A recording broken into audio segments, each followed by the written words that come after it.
এই যে, কিন্তু এটা তো ফাটা আছে গো, দেখো এই দেখো প্যাকিং করলাম, এই যে এটা পলিথিনটা ফাটা আছে, ঠিক আছে। ওর মিমির কাছে আবদার ছিল যে পুলিশের ড্রেস নেবে, ঠিক আছে।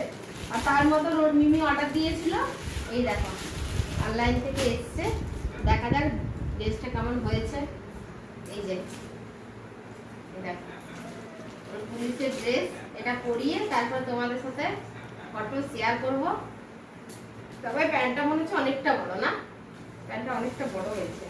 এই যে বন্দুক, এই দেখো পুলিশের বন্দুক আছে, তার সাথে এই যে পাসি আছে, তার সাথে এইটা আছে, এই বেল্টটা, ঠিক আছে।